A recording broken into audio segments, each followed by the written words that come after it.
주님의 사랑의 전에 배웁시다. 오직 주의 사랑에 매여 내 영 기뻐 노래합니다. 이 소망의 언덕 기쁨의 땅에서 주께 사랑 드립니다. 오직 주의 임재 안에 갇혀 내 영 기뻐 노래합니다. 이 소명의 언덕 거룩한 땅에서 주께 경배드립니다. 주께서 주신 모든 은혜 나는 말할 수 없네. 내 영혼 즐거이 주 따르렵니다. 주께 내 삶 드립니다. 주께서 주신 모든 은혜 나는 말할 수 없네. 내 영혼 즐거이 주 따르렵니다. 주께 내 삶 드립니다. 시편 37편 1절로 10절 말씀 함께 봅니다. 악을 행하는 자들 때문에 불평하지 말며 불의를 행하는 자들을 시기하지 말지어다. 그들은 풀과 같이 속히 배임을 당할 것이며 푸른 채소같이 쇠잔할 것이미로다. 여호와를 의뢰하고 선을 행하라. 땅에 머무는 동안 그의 성실을 먹을거리로 삼을지어다. 또 여호와를 기뻐하라. 그가 내 마음의 소원을 내게 이루어 주시리로다. 내 길을 여호와께 맡기라. 그를 의지하면 그가 이루시고 내 의를 빛같이 나타내시며 내 공의를 정오의 빛같이 하시리로다. 여호와 앞에 잠잠하고 참고 기다리라. 자기 길이 형통하며 악한 꾀를 이루는 자 때문에 불평하지 말지어다. 분을 그치고 노를 버리며 불평하지 말라. 오히려 악을 만들 뿐이라. 진실로 악을 행하는 자들은 끊어질 것이나 여호와를 소망하는 자들은 땅을 차지하리로다. 잠시 후에는 악인이 없어지리니 내가 그곳을 자세히 살필지라도 없으리로다. 예, 이번 주는 계속 맡김의 영성이라는 테마로 가고 있죠. 5번째 시간 마음의 소원을 맡기라 라는 제목으로 함께 은혜 나눌 때 오늘 여러분 모두가 마음의 소원을 맡김으로 하나님께서 주신 그 놀라운 은혜로 귀한 하나님의 뜻을 이루어가는 기적의 주인공들이 다 되기를 원합니다. 대서양을 향해 가던 중에 유람선이 난파해서 승객 중에 3명만이 살아남았습니다. 하나는 FBI 추적을 받고 있는 마피아 두목이었고, 그리고 미국인 부자가 있었고, 나머지 한 사람은 바람둥이 프랑스인이었어요. 그들은 먹을 것을 찾아서 해변을 헤매다가 램프를 하나 주었습니다. 램프를 만지자 램프의 요정이 나와서 물었어요. 주인님들, 소원을 한 가지씩 들어드리겠습니다. 그러자 미국 부자가 로키 산맥에 있는 내 별장으로 나를 데려다 줘 라고 했습니다.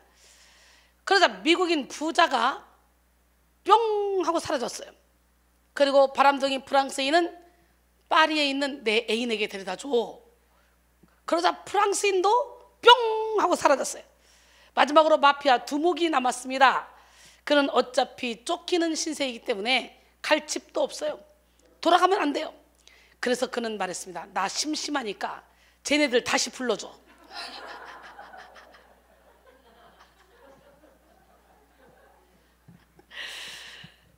이번 주는 계속해서 맡김 시리즈로 은혜를 나누고 있죠. 우리 인생은 하나님께 맡겨질 때 가장 행복하고 가장 안전합니다. 인간의 생각은 그 자체로 불안전하기 때문에 성령으로 충만하지 않은 내 생각을 믿는 것은 참 위험한 일입니다. 근데 안타깝게도 사람들은 하나님보다 더 자기 생각을 신뢰하고 그리고 확신합니다. 인생의 결정적인 순간에도 마찬가지예요. 내가 정말로 하나님께 인생을 맡겼느냐, 이거는 결정적인 순간, 어려울 때 드러나는 거. 어려울 때 하나님은 우리가 손 쓸 수 없는 어려운 그런 일만 맡기길 원하시는 것이 아니라 완전히 맡기길 원하셔요. 그런데 이 맡김도 훈련이 필요합니다. 인간에게 틈탄 죄성은 독립적인 사고 방식과 인격 그리고 행동 양식을 만들어냈습니다. 그리고 이 세상이 독립적인 것을 성숙하고 책임감이 투철한 것으로 여기가 만들었어요.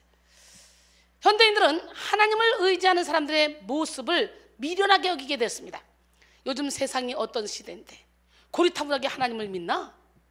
하고 비아냥거리기도 하고, 하나님을 믿어도 적당히 믿으라고 합니다. 그리고 적당히 믿으려고 합니다.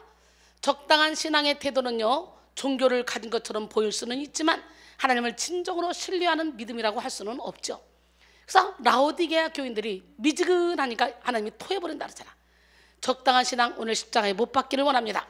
하나님께 온전히 맡긴다는 것은 말처럼 쉽지는 않죠. 내가 해결해 보려고 하는 독립성이 가만히 두지 않기 때문에.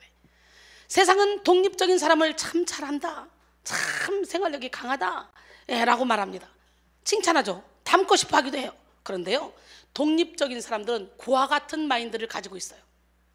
독립성은 자신을 보호해주거나 책임져주지 않는 상황에 대한 반응으로서 자신을 독립적인 존재로 만드는 데서 발전하는데요, 이런 사람들은 조건 없는 사랑에 대해서 잘 이해하지 못해요. 독립적인 사람은 이해타산적이고 스스로를 보호하기에 급급합니다. 하나님은 이런 사람들을 보시며 가슴 아파하시죠. 여러분, 우리 하나님은 저에게 조건 없는 사랑을 하라고 은혜를 주셨어. 그 제가 장학금을 주든 뭘 하든 조건 없이 여지껏 성도들을 섬겨왔어요. 아무리 꼴통짓하고 아무리 문제를 일으켜도 그가 잘못했습니다, 그냥 한 번에 용서해주고, 아주 이 사역을 방해부리는 사람도 그냥 잘못했습니다 용서해주고, 악한 영들이 이렇게 올인해서 사역을 하니까 어떻게 하면 육적인 사람들을 통해 은사 폐지론자들을 통해서 이 사역을 못하게 발목을 묶을까? 그래서 몸부림을 치지만 하나님이 이기죠. 하나님은 살아계시고 요한복음 14장 12절에 내가 진실로 진실로 너에게 이르노니 나를 믿는 자는 내가 하는 것을 그도 할 것이요 또한 이보다 더 큰 일도 하리니 이는 내가 아버지께로 감이라. 지금도 이적과 기적과 표적이 나타나는 게 정상이야. 이게 안 나타나는 게 비정상인데 요즘은 안 나타나면 가만히 있고 나타나면 잘못됐다, 이 짓거리고 있어요. 그래서 성령을 회방해서 성령 회방죄에 걸려. 여러분, 은혜를 받아봐. 빛이 들어오면 죄가 살아나게 돼 있어. 로마서 7장 9절에 전에 율법을 깨닫지 못했을 때는 내가 살았더니 계명의 이름에 죄는 살아나고 난 죽었다. 죄가 살아났다. 이게 뭐예요? 요한일서 3장 8절에 보니까 죄를 짓는 자는 마귀에게 속하니 마귀는 처음부터 범죄함이라. 하나님의 아들이 나타나신 것은 마귀의 일을 멸하려 하십니다. 그러니까 말씀에 빛이 들어가서 깨달아지는 순간 나도 모르는 내 무의식 속에 상처를 통해, 환경을 통해, 죄를 통해, 뭐 이렇게 여러 가지 경륜을 통해 들어와서 자리 잡고 있었던 이 죄들이 나가는 과정 속에 여러 가지 명령현상이 일어나는 거예요. 두려운 마귀가 나갈 때는 두렵게 나가고, 자살 마귀가 나갈 때는 진짜 막 숨을 끊고 나가잖아요. 여러 가지 현상들이 일어나는데 영적으로 무지하기 때문에 사단의 활동을 모르는 거야. 그래서 우리는 죄와 싸우기를 피 흘리기까지 해야 돼. 깨지고 부서지고 무너집시다. 우리는 아무것도 아니지만 우리 하나님 우리와 함께 하시면 우리는 능치 못함이 없습니다. 믿으십니까? 예, 하나님은 전적으로 의지하는 자의 손을 들어주셔요. 우리가 사람에게 의지하지 않으려고 하는 독립적인 속성은 하나님을 믿는 믿음 안에서 드러납니다. 아담과 하와는 죄를 짓자마자 하나님께 독립적인 존재로서 반항했어. 그러니까 믿는다 하면서도 독립적인 존재가 드러난다니까. 내가 죄를 범하면 하나님과 분리된 모습을 보이며 자율적으로 행동하고자 한다고요. 여러분, 독일 구약학자 클라우스 베스터만은 비교가 타락의 시작이다. 비교의식을 충동질한 뱀의 전략은 성공했다. 뱀은 먼저 하나님의 순전하심에 관한 의문을 불러일으키고 하와로 하여금 자율성을 강조하게 만들었다라고 했습니다. 폰 라트는 뱀은 자신에게 도움이 되거나 방해가 되는 것을 스스로 결정할 수 있는 독립성을 추구하고자 했다라고 말했어요. 독립성은 사탄의 속성입니다. 자율성과 독립성은 창조의 기본 질서인 하나님과의 관계 정립에 문제를 가져옵니다. 인간은 자기 능력 너머의 모습을 끊임없이 추구하고 이로써 피조물 되지 않으려고 몸부림을 칩니다. 피조물이 자기 고집대로 하려는 것은 피조물의 참 신분을 벗어나는 행위이고요, 타락입니다. 우리 안에 어둠의 속성이 있으면 자신도 모르게 하나님을 의지하기보다는 자기 자신을 변호하고 자기 자신을 의지하는 모습을 보이게 돼요. 여러분, 무슨 일이 있어서 순간 여러분이 실수를 했어도 바로 내 안에 변호사가 나타나서 그냥 막 무마시키잖아. 거짓말로 막. 그리고 거기만 모면하면 된다고 생각하잖아.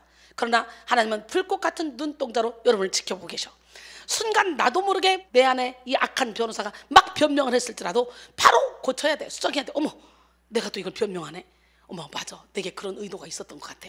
나를 위해 기도해 주세요. 이렇게 나가야지. 한 번 나도 모르게 거짓말했으니까 그 거짓말을 무마시키기 위해서 또 하고 또 하고 또 하고 몇십 번씩 거짓말하며 거짓에 휘둘려서 하나님의 영이 떠나게 하는 그런 삶을 살아서는 안 되겠죠.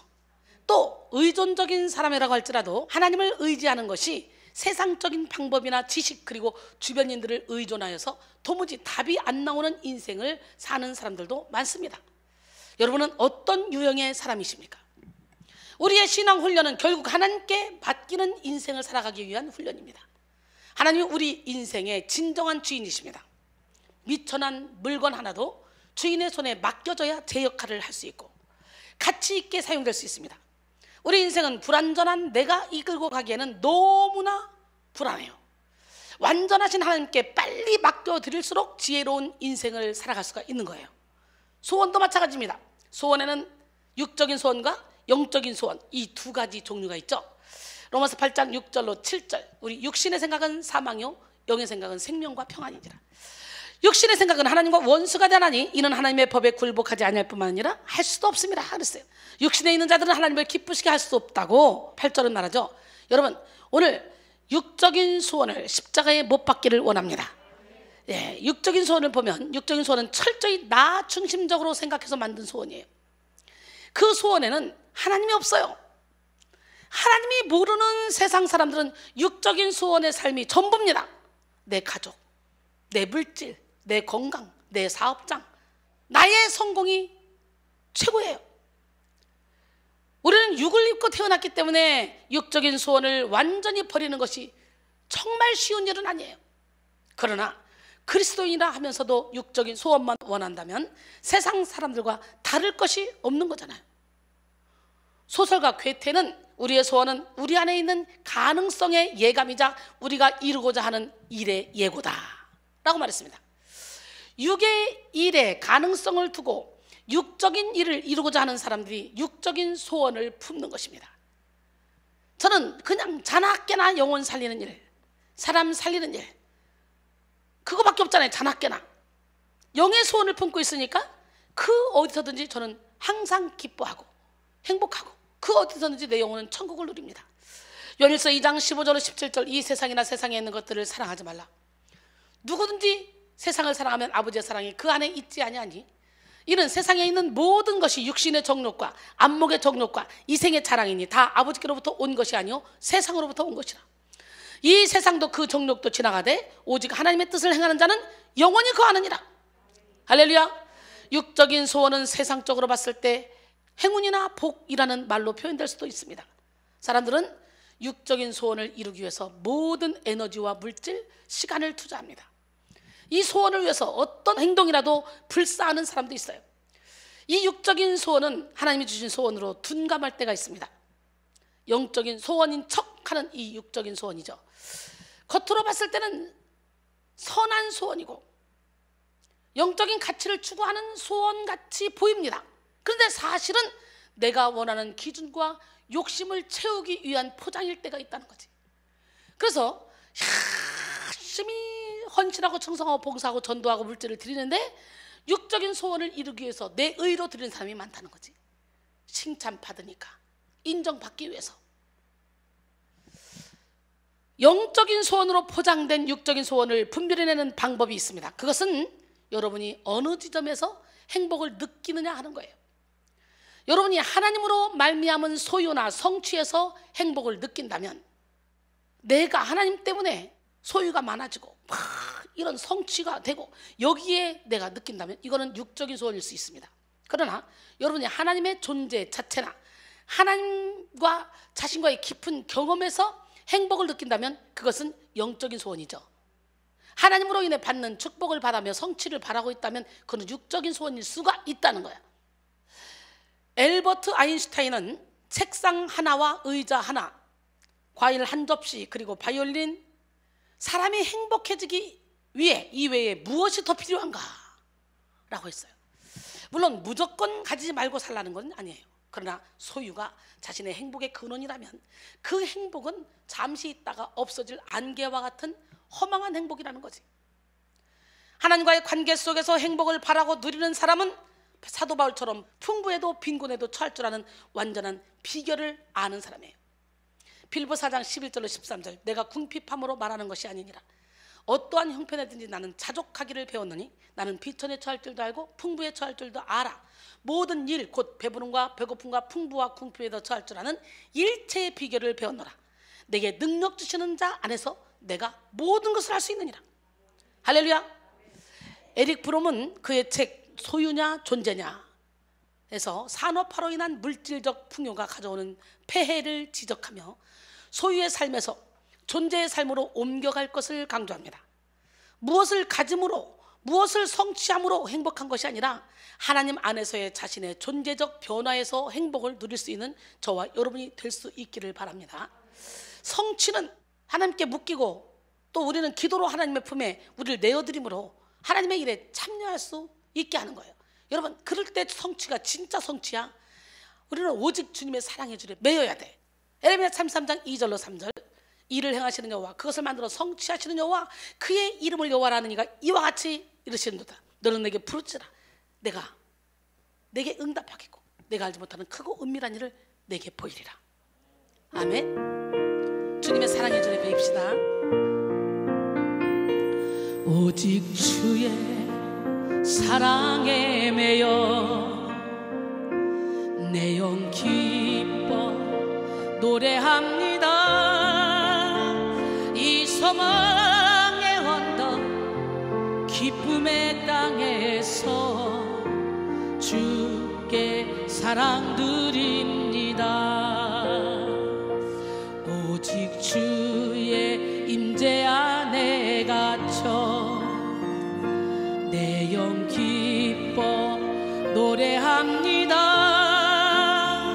이 소명의 언덕 거룩한 땅에서 주께 경배드립니다. 주께서 주신 모든 은혜 나는 말할 수 없네. 내 영혼 즐거이 주 따르렵니다. 주께 내 삶 드립니다. 주께서 주신 모든 은혜 나는 말할 수 없네. 내 영혼 즐거이 주 따르렵니다. 주께 내 삶 드립니다. 우리 안에서 착한 일을 시작하시니 하나님이 우리의 모든 소원을 이루어줄 줄 믿습니다. 성취는 영적 소원의 결과로 우리에게 선물로 주어지는 것입니다. 육적인 소원을 위해서 달려가는 삶은 이 땅에서 부귀 영화를 가져올 수는 있을지 몰라요. 그러나 여러 가지 유익을 줄 수도 있겠죠. 그러나 그 끝에는 공허와 혼돈이 가득하다는 거예요. 육적인 소원을 가진 사람들은 매 순간 조급하고 예민한 마음을 가지게 되는데요, 내 뜻을 이루지 못하게 될까 봐 늘 앞서서 행동하며 내가 가진 육적인 소원의 응답이 혹시 내가 아닌 다른 사람에게 이루어질까 봐 늘 전전긍긍합니다. 그러므로 육적인 소원을 가지고 있는 사람들은 결코 평안할 수가 없겠죠. 우리는 육적인 소원조차도 하나님 앞에서 아름다운 소원으로 바꿔야 됩니다. 그래야 행복할 수가 있는 거예요. 난 여러분 모두가 다 육적인 소원을 다 바꾸고 영적인 소원을 갖기를 원합니다. 영적인 소원은 성령 충만한 이후에 품는 소원이야. 아직 성령으로 충만하지 않을 때에 내 생각은 불완전하고 사탄이 틈을 탄 생각일 수 있다는 걸 우리는 알아야 돼. 보여대표로 씻겨지지 않은 내 생각은 무조건 틀려. 아담 하와의 범죄 이후에 태어난 우리, 죄 중에 태어났고 본질상 진노의 자녀로 태어났고 마귀의 자녀로 태어났다고 제가 수도 없이 말하잖아. 그런데 아직도 내 생각을 버리지 못해서 내 생각은 이런 사람들이 참 많습니다. 하나님의 말씀은 뭐라 하실까? 이사야 55장 8절로 9절, 이는 내 생각이 너희 생각과 다르며 내 길은 너희 길과 다름이니라. 여호와의 말씀이라. 이는 하늘이 땅보다 높은 것 같이 내 길은 너희 길보다 높으며 내 생각은 너희 생각보다 높음이니라 그랬어요. 그러나 성령으로 충만했을 때는 하나님과 연합되어 영적인 소원을 품을 수 있습니다. 그리고 그것이 진정으로 하나님이 주신 소원입니다. 빌립보 2장 13절로 14절, 너희 안에서 행하시는 이는 하나님이시니 자기의 기쁘신 뜻을 위하여 너희에게 소원을 두고 행하게 하시나니 모든 일을 원망과 시비가 없이 하라 그랬어요. 하나님이 우리 안에서 행하실 때 소원을 주시는데요, 그 소원은 나의 유익, 공동체의 유익, 하나님의 유익까지도 아우르는 아름다운 소원입니다. 이런 소원은 하나님이 여러분 각자에게 예비하신 뜻이 이루어지는 소원이에요. 우리 모두를 향해 공통적으로 품게 하시는 하나님의 소원은 바로 우리가 이 어두운 세상 가운데 그리스도의 빛을 발하는 사명을 감당하는 것입니다. 에베소 5장 8절에 보니까 너희가 전에는 어둠이더니 이제는 주 안에서 빛이라. 빛의 자녀들처럼 행하라. 빛의 열매는 모든 착함과 의로움과 진실함에 있느니라. 9절에는 그렇죠. 빛의 자녀들처럼 행해야 되는 거예요. 마태복음 5장 14절로 16절까지 보니까 너희는 세상의 빛이라. 산 위에 있는 동네가 숨겨지지 못할 것이요 사람이 등불을 켜서 말 아래 두지 아니하고 등경 위에 두나니 이러므로 집안 모든 사람에게 비치느니라. 이같이 너희 빛이 사람 앞에 비치게 하여 그들로 너희 착한 행실을 보고 하늘에 계신 너희 아버지께 영광을 돌리게 하라 그랬어요. 할렐루야. 하나님의 자녀는 반드시 하나님의 꿈, 하나님의 소원을 품어야 합니다. 이런 영적인 소원을 품기 위해 우리는 우리 속에 남아있는 육적인 소원, 헛된 소망을 철저히 비워야 합니다. 많은 그리스도인들이 하나님의 영광을 위해 꿈을 꾸지만 실상은 그 안에 사심과 욕심, 헛된 소망으로 가득한 경우가 참으로 많이 있습니다. 따라서 우리는 하나님이 기뻐하시는 영적인 소원을 이루는 삶을 살기 위해 우리 속에 비워지지 못한 탐심, 즉 우상의 실체를 깨닫고 철저히 물리치는 영적 전쟁을 치러야 됩니다. 골로새 3장 5절에 보니까 그러므로 땅에 있는 지체를 죽이라. 곧 음란과 부정과 사욕과 악한 종욕과 탐심이니 탐심은 우상 숭배니라 그랬어요. 여러분은 이렇게 육적인 소원과 영적인 소원 둘 중에 여러분은 어떤 소원에 더 큰 영향을 받고 있습니까? 육적인 소원을 가진 사람은 다수이지만 영적인 소원을 가진 사람은 소수인 것 같아요. 그런데 하나님은요, 항상 이 세상을 영적인 소원을 가진 소수를 통해 변화시켰다는 걸 알아야 돼.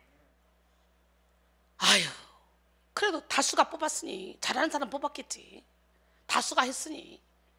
그런데 12명의 정탐꾼 중에 10명 다수 따라갔던 이스라엘 백성들 싹 다 광야에서 죽어. 여호수아 갈렙만 가는 거예요. 가나안 땅에. 그런 것처럼 다수 좋아하지 마시고 하나님의 말씀이 어떤가, 하나님이라면 어떻게 사셨을까, 이걸 품어야 될 줄 믿습니다. 우리 한 사람은 세상적인 눈으로 봤을 때 대단한 사람이 아닐 수 있어요. 그러나 어떤 소원을 품고 어떻게 내 인생을 읽어 나가느냐에 따라서 하나님은 우리를 존귀하게 사용하신다는 걸 알아야 돼요. 한 사람이 천을 감당하고 만을 감당하는 능력 있는 자로 하나님이 우리를 세우실 수 있다는 거예요. 이순이가 하나님께 부름받아 그렇게 살고 있잖아. 여러분 모두가 다 그런 영적인 지도자가 되셔서 세상에 빛을 발하는 기적의 주인공들이 되기를 원합니다. 육적인 소원이든 영적인 소원이든 소원이 있는 사람은 그래도 삶에 대한 의지가 있는 사람이지. 아무 소원도 없고 의욕이 없는 사람, 무감각한 사람, 이 사람들이 더 심각한 사람들이에요. 소원이 없는 사람은 생명력도 없어요. 삶을 살아가는데 아무런 활력도 없어요. 그리고 소원이 없는 사람은 간절함이 없기 때문에 기도도 하지 않습니다. 하나님께 기도해야 할 필요성을 느끼지 못하기 때문에 신앙이 성장하지도 않아요. 교회를 다닌다 할지라도 기도하지 않는 명목상의 그리스도인이 되는 거죠. 육적인 그리스도인이 되는 거죠. 어떤 성도들은 하나님이 우리가 소원을 품는 것을 싫어한다 생각하지만 그렇지 않습니다. 하나님은 소원을 이루어 주시는 분이에요. 시편 20편 4절에 내 마음의 소원대로 허락하시고 내 모든 계획을 이루어 주시기를 원하노라. 할렐루야. 다만 우리 소원을 온전히 하나님께 맡겨야 한다는 것이죠. 우리 인간은 소원을 이룰 능력이 없어요. 하나님이 이루어 주셔야만 가능한 거예요. 문제가 아니라 문제를 풀 수 있는 힘이 없는 것이 문제입니다. 우리는 우리가 가지고 있는 소원이 온전히 하나님 안에서 풀어져 나갈 수 있도록 맡겨드려야 돼요. 그렇다면 오늘 본문 말씀을 통해서 함께 은혜를 나누길 원해요. 먼저 마음의 소원을 맡기지 못하는 사람의 특징을 살펴볼 텐데요. 이런 사람의 특징은 뭐냐? 남의 형통을 시기하고 비교합니다. 오늘 본문 시편 37편 1절 2절 악을 행하는 자들 때문에 불평하지 말며 불의를 행하는 자들을 시기하지 말지어다. 그들은 풀과 같이 속히 배임을 당할 것이며 푸른 채소같이 쇠잔할 것이미로다 그랬어요. 본문의 저자인 다윗은 정치적인 왕이었을 뿐만 아니라 백성들의 영적인 지도자 역할도 함께 했습니다. 본문을 지을 당시에는 행악자들이 형통한 경우들이 많아서 믿음을 지켜보려는 사람들이 시험에 드는 경우가 많았어요.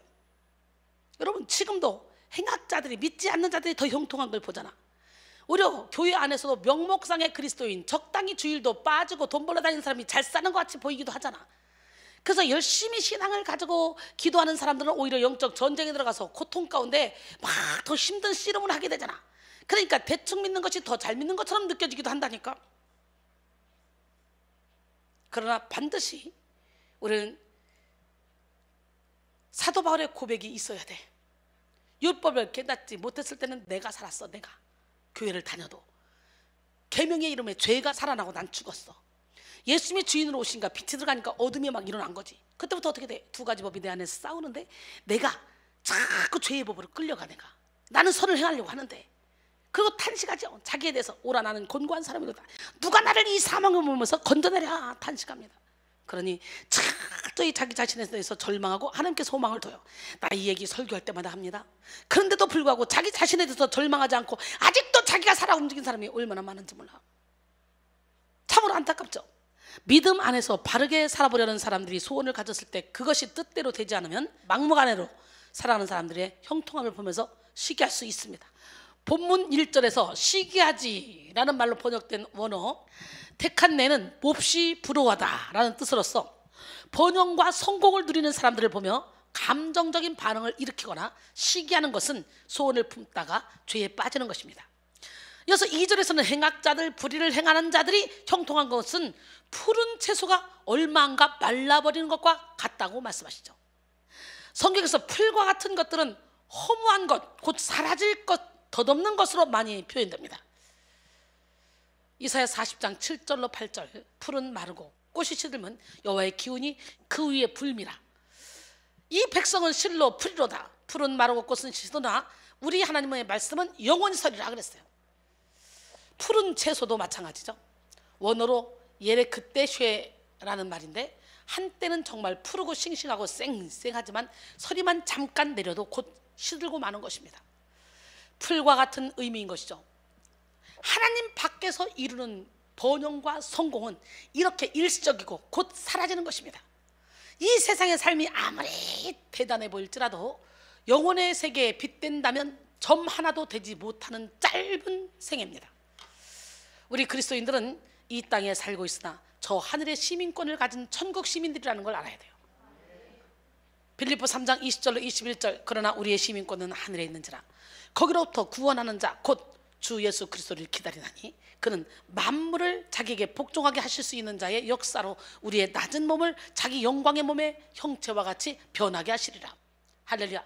고린도서 4장 16절로 18절 그러므로 우리가 낙심하지 아니하노니 우리의 겉사람은 낡아지나 우리의 속사람은 날로 새로워지도다. 우리가 잠시 받는 환난에 경한 것이 지극히 크고 영원한 영광에 중한 것을 우리에게 이루게 하매니 우리가 주목하는 것은 보이는 것이 아니요 보이지 않는 것이니 보이는 것은 잠깐이요 보이지 않는 것은 영원함이라 그랬어요.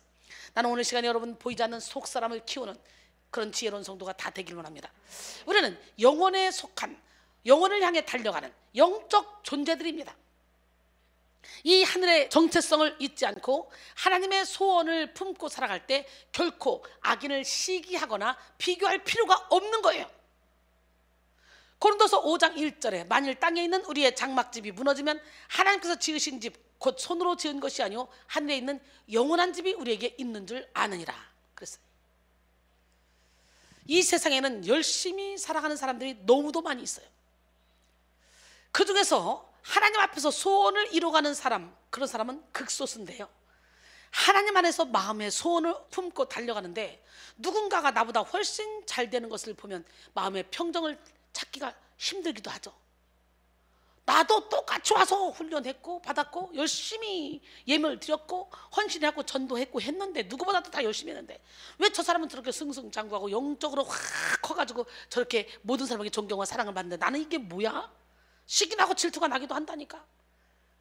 사람들은요, 어떤 사람을 밑에서 막 올려다 보면서 자신도 그 사람처럼 되고 싶어 합니다. 그러나 그렇게 되지 않을 경우 상대방을 깎아내리고 싫어하는 마음을 갖게 되는 게 인간이야. 그것이 바로 시기 질투입니다. 시기심은 나보다 잘난 사람을 보면 참을 수 없는 아주 고약한 마음이죠. 사실 대부분의 사람들은요, 욕심을 따르는 삶을 살고 있기 때문에 시기심의 노예가 되어 있습니다. 그럼에도 불구하고 시기하고 있는 자신이 잘못됐다고 생각하지도 않아. 여러분, 숨은 의도를 오늘 다 보시기 바랍니다.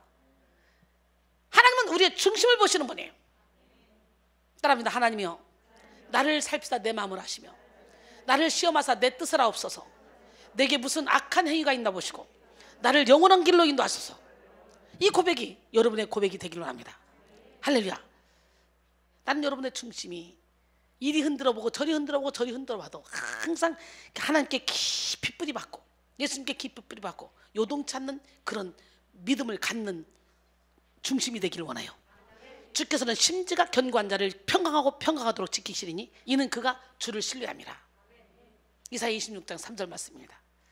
한국인들은 유독히 남이 잘 되는 것을 보면 배 아파합니다. 개인주의가 오래전부터 생활 속 깊이 자리 잡은 서양 사람들은 사고 자체가 나는 나, 너는 너라는 인식이 있기 때문에 대부분의 남이 좋은 물건을 가지고 있든 성공을 하든 말든 옷을 어떻게 입든 말든 관심 보이지 않아요. 그러나 공동체 의식이 강한 우리나라 사람들은 서로 친밀한 관계를 나누며 많은 교류를 나누며 살아가죠. 그러다 보니까 어떻게 해요? 사촌이 땅을 사면 배가 아프다라는 말이 있듯이 내가 유익을 보는 것이 아니면 가까운 사람이 잘 되더라도 어떻게 해요? 쉽게 시기하고 비교하고 질투합니다. 차라리요, 모르는 사람이 잘 되는 건 그냥 던져요. 근데 나하고 가까운 사람, 내 가족, 내 형제 이런 사람 잘 되면 시기가 나고 질투가 나고. 그게 인간이야. 그래서 우리가 먹든지 마시든지 무엇을 하든지 단 하나 하나님의 영광을 위해서 해야 되는 거예요. 우리 백성교회가 세워진 취지가 뭡니까? 저를 통해 계속적으로 제자 양성을 하다가 이제 목사들이 착착착 배출되면서 지정의를 갖춘 목사, 나는 죽고 철저히 예수로 살겠다고 결단하고 헌신된 목사들 많이 만들어서 전 세계 700개 성전을 세워서 물이 바다 덮은 같이 여호와의 영광으로 덮으라는 사명하에 세워진 교회가 아닙니까? 그렇기 때문에 여기서는 제자 양성에 최우선을 두는 거예요.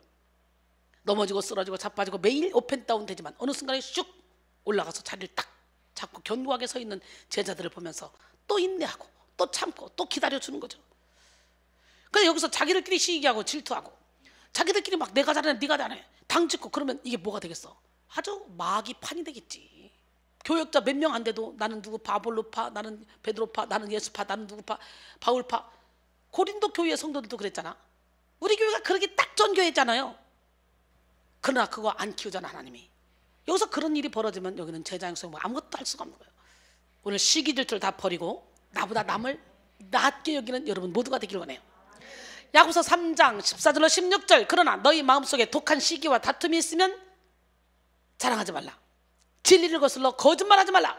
이러한 지혜는 위로부터 내려온 것이 아니요 땅 위의 것이요 정욕의 것이요 귀신의 것이니 시기와 다툼이 있는 곳에는 혼란과 모든 악한 일이 있음이라 그랬어요.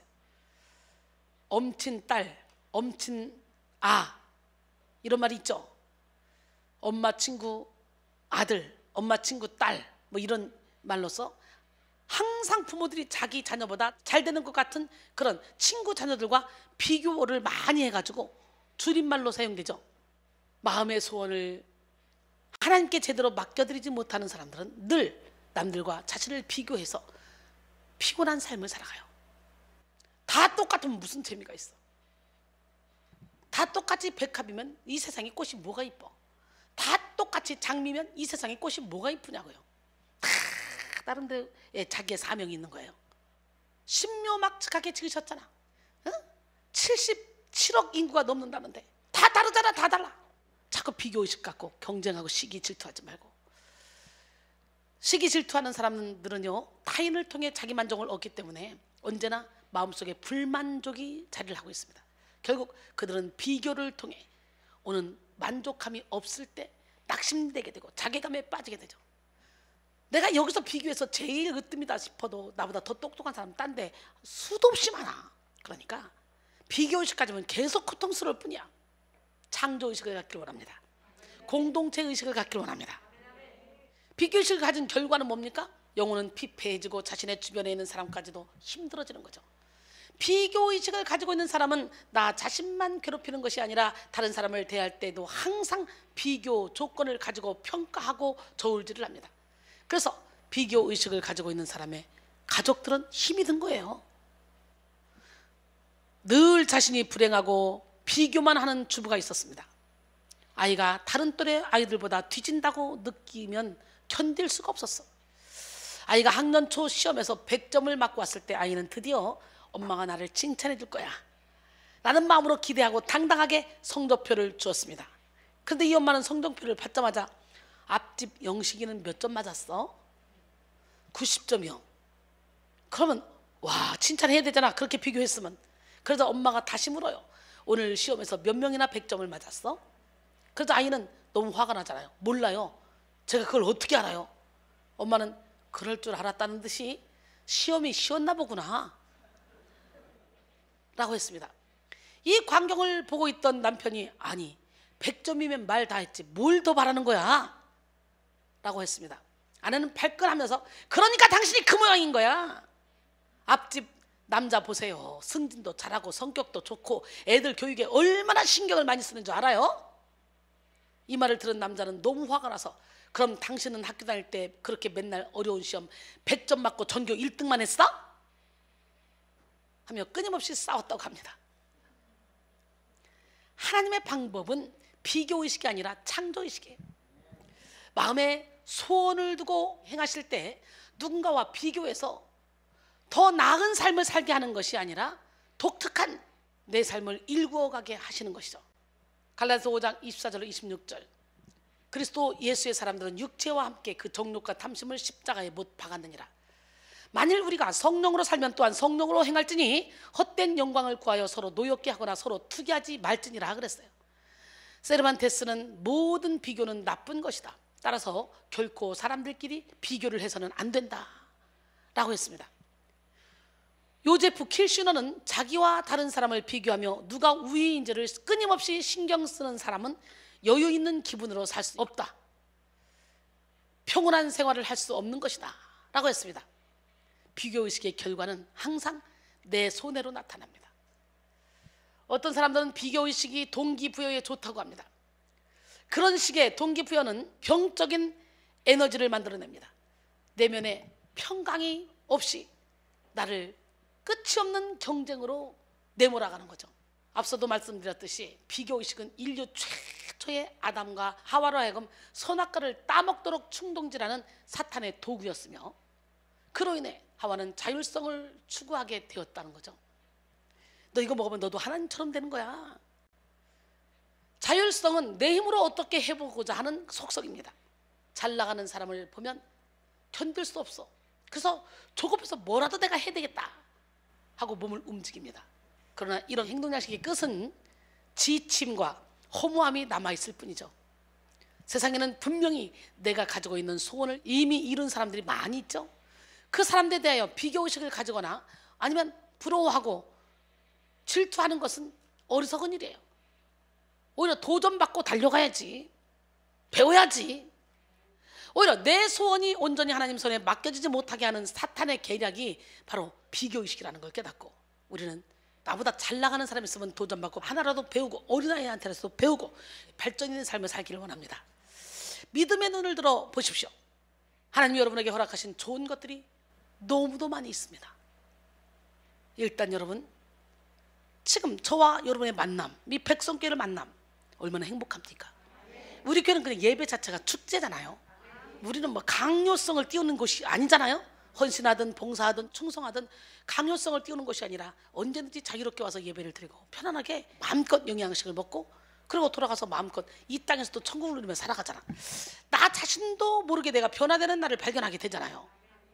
비교의식에 빠져 시기하고 있으면 그것이 보이지 않아요. 비교의식을 고치지 못한 채로 소원을 가지는 것은 일평생 마음고생하겠다고 결단하는 것이나 똑같아요. 여러분 자신에게만 허락하신 특별한 삶이 있다는 것을 기억하시기 바랍니다.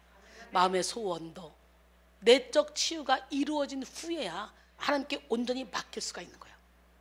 비교의식이 있는 사람은 약한 사람에게는 강하고 강한 사람에게는 약한 그런 비굴한 내면을 가지고 있어요.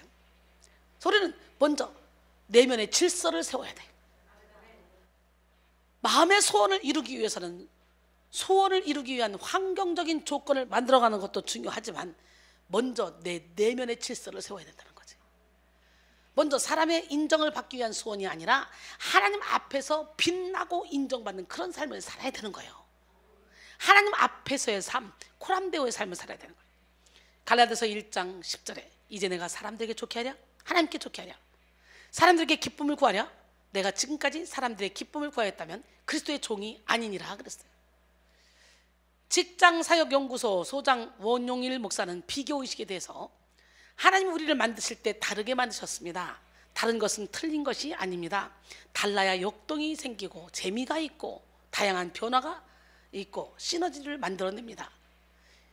바울은 큰 집에는 금그릇이 있고 은그릇이 있으며 나무그릇도 있고 흙으로 만든 질그릇도 있다고 말하면서 바로 이런 창조의식을 부연합니다. 그 그릇들이 어떻게 쓰입니까? 정답은 용도에 따라서 쓰인다는 것입니다.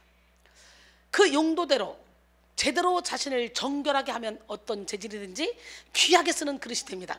그러면 거룩하게 주인의 용도에 합당하게 됩니다. 더 이상 우리는 쓸데없는 경쟁 논리에 끌려다니지 말고 상대적 박탈감에 휘둘리지도 말고 각자의 소중한 색깔과 향기를 내며 살아갑시다. 하나님의 창조의식으로 비교의식을 극복하여 삽시다 라고 말했습니다. 오늘 이 시간에 창조의식을 갖기를 원합니다. 비교의식을 갖고 남들하고 비교할 시간이 어디 있어요? 하나님께 가기도 바쁜데 지금 영적인 세계 알아봐. 눈을 떠봐. 하나님이 기뻐하는 일 하기도 바빠. 앞만 보고 달려가기도 바빠. 누구하고 비교할 틈이 어디 있어 지금. 손에 쟁기를 잡고 뒤를 바라보는 자는 하나님 나라에 합당치 않다 그랬잖아. 누가복음 9장 62절에 보니까. 또 두 번째, 마음의 소원을 맡기지 못하는 사람의 특징, 내가 생각한 대로 되지 않을 때 쉽게 분노합니다. 내 인생 내가 생각한 대로 됐어요? 그렇게 살아봤어요? 근데요, 하나님께 인생이 온 대로 확 맡겨버리잖아요. 그럼 하나님이 감동 주실 대로 나 이렇게 할까? 이렇게 할까? 생각만 해도 그대로 이루어지더라고. 마음의 소원을 맡기지 못하는 사람, 이런 사람은 내가 생각한 대로 되지 않을 때 이렇게 쉽게 분노를 내는데, 시편 37편 7절로 8절, 여호와 앞에 잠잠하고 참고 기다리라. 자기 길이 형통하며 악한 꾀를 이루는 자 때문에 불평하지 말자다. 분을 그치고 노를 버리고 불평하지 말라. 오히려 악을 만들 뿐이라. 마음의 소원을 하나님께 온전히 맡겨드리지 못하는 사람들은요, 자신의 인생을 자기가 주무르려고 하는 사람들이에요. 인생의 주인이 일단 본인 자신이기 때문에 자기가 그린 그림대로 그냥 가지 않으면 극도의 불안감을 느끼고 분노 증세까지 보입니다. 분노를 가슴에 품고 구체화시키고 말이나 행동을 통해서 나타낼 때 죄가 되며 그 파괴력은 엄청납니다.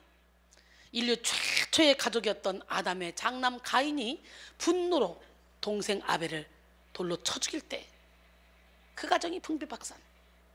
그 분노는 수많은 개인과 부부관계와 우정과 여러 관계를 파괴해 왔어요. 요즘 분노 조절 장애 환자들이 참 많잖아요. 이 분노는 정신뿐만 아니라 육신의 질병도 일으킵니다. 그런데 언제나 그렇듯이 인생은 우리 마음대로 되어지지 않는다는 거지. 분노가 일어날 때 우리는 조바심이 나고 의심이 불리듯하게 막 일어납니다. 조바심이 뭐예요? 닥쳐올 일에 대하여 염려가 돼서 마음이 초조하고 불안한 상태를 말하죠. 조바심은 아직 이루어지지 않은 미래의 일까지 염려해서 피곤한 삶을 살게 합니다. 본문 7절에서는 잠잠하라 라고 말씀하고 계시죠. 여기서 말하는 잠잠함은 체념하고 포기한 채 가만히 있으라는 그런 소리가 아니에요. 불릴 듯이 일어나는 의심과 조급한 마음을 하나님을 향한 적극적인 믿음으로 바꾸라는 얘기입니다.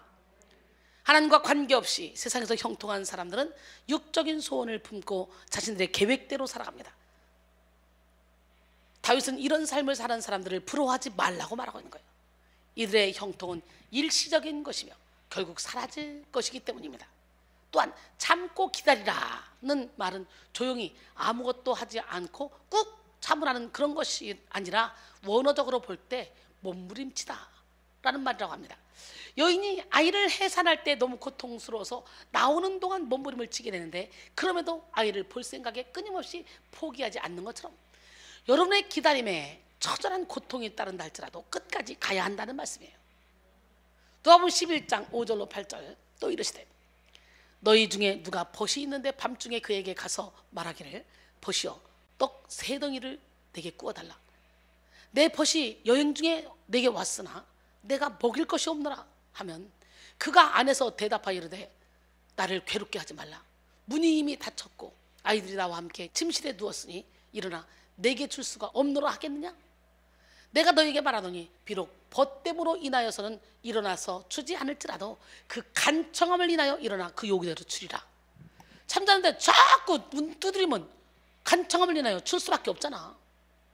이 몸부림은 누가복음 11장에 나오는 간청하는 기도의 예에서 나타납니다. 이것이 기도하는 자 또는 모든 소원과 소망을 하나님께 맡기는 자의 기본인 자세입니다. 간절한 기대를 오로지 하나님께 두는 것이죠. 분노하는 사람은 이렇게 기다림의 몸부림을 통과하기 어려워합니다. 분노하는 사람들은 자신이 참을 만큼 참았다고 생각해요. 그러나 그것은 자신의 기준이고 본인의 착각입니다. 내가 원하는 대로 되어지지 않을 때 하나님께 분노하는 사람들이 많이 있습니다. 우리 안의 죄성은 육적인 소원을 불어넣어주고 그것을 이루는 삶이 최고의 삶이라 여겨지게 합니다. 본문 7절에서 자기 길이 형통하며, 이 말은 자신의 아주 개인적인 소원과 욕심이 이루어지는 형통을 의미하는데요, 성도가 이것을 부러워하거나 자신은 그렇게 되지 않는다고 분노하는 것은 사실 자신 안에 개인적인 소원과 욕심이 이루어지는 삶을 열망하고 있기 때문이죠. 의로운 분노가 아닌 거예요. 아직 육적인 형통을 바라는 마음이 깔려있기 때문에 시기하고 부러워하고 자신의 삶과 비교하는 거죠. 그런 분노가 여러분 가운데 나타날 때 여러분은 회개해야 될 줄 믿습니다. 분노는 너무 굳어버린 이기주의와 자기 중심적인 사고에서 나오는 건데요, 하나님을 온전히 의지하지 못하는 사람일수록 분노에 취약합니다. 희노애락이 있는 것은 당연한 일이에요. 그러나 마음의 소원을 이루어가는 과정 속에서 다른 이들의 형통이나 하나님과 상관없는 삶을 살아도 잘 되는 사람들을 보며 분노하는 것은 하나님의 섭리에 대한 그런 도전이라는 걸 알아야 돼요. 하나님은 이런 사람들을 길들이시기 위해서 오랫동안 훈련시키십니다. 모세도 40년을 훈련받아야 됐고, 사도 바울도 아라비아 광야에서 3년간 아무도 모르는 시간을 가졌죠. 마음의 소원이 이루어지지 못해서 분노하는 사람은 환경을 탓하는 것처럼 보이지만 사실 하나님께 분노한 거예요. 하나님께. 자신이 원하는 대로 이루어지지 않아서 삶의 모든 것이 잘못 흘러가고 있다고 하나님께 불평하며 대적하는 것이죠. 상처가 많고 아직 신앙이 성숙하지 못한 사람은 이렇게 자신이 원하는 대로 되지 않을 때 즉시 분을 냅니다. 하나님은 이런 미성숙한 사람에게 소원을 이루는 것보다는 마음의 소원을 온전히 하나님께 맡길 때까지 그를 먼저 치료하기를 시작하십니다. 오늘 여러분, 주님 말씀하시면 내가 나가겠습니다. 주님 뜻이 아니면 내가 멈춰 서겠습니다. 이 고백의 찬양을 부르시기를 원합니다.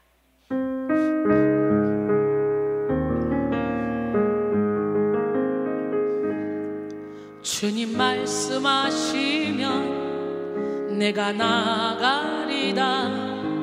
주님 뜻이 아니면 내가 멈춰서리다. 나의 가고 서는 것 주님 뜻에 있으니 오 주님 나를 이끄소서. 주님 말씀하시면 내가 나가리다. 주님 뜻이 아니면 내가 멈춰서리다. 나의 가고 서는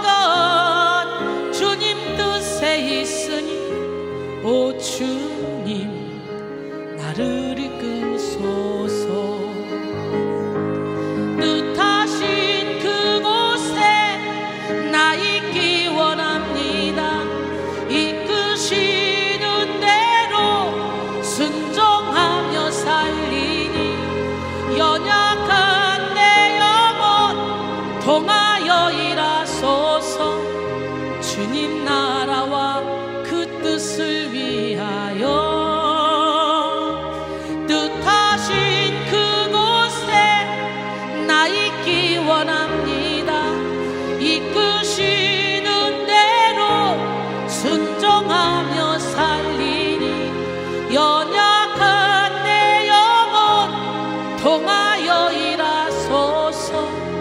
주님 나라와 그 뜻을 위하여. 오 주님 나를 이끄소서. 할렐루야. 여러분, 아무리 우리가 독립적으로 우리 인생을 갖고 가려고 몸부림을 쳐도 우리 인생에는 한계가 있고요. 신앙생활에도 아무리 독립적으로 내가 멋지게 해보려고 몸부림을 쳐도 그거는 사탄의 사주를 받은 것입니다. 간절한 마음으로 내 하나님 나를 도우소서, 성령 하나님 나를 들으소서 함께 찬양하며 찬송 중에 거한 하나님을 바로 지금 이 시간에 만나기를 원합니다.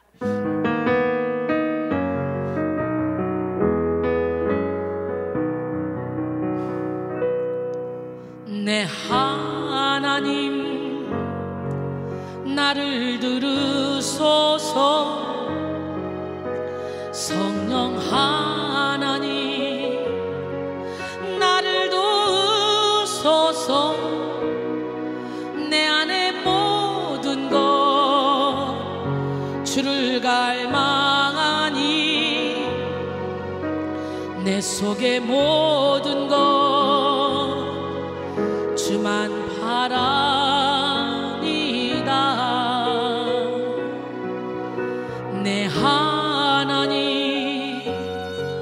나를 도우소서. 성령 하나님 나를 들으소서. 주님의 손으로 나를 건지소서. 주님의 곁으로 날 이끄소서.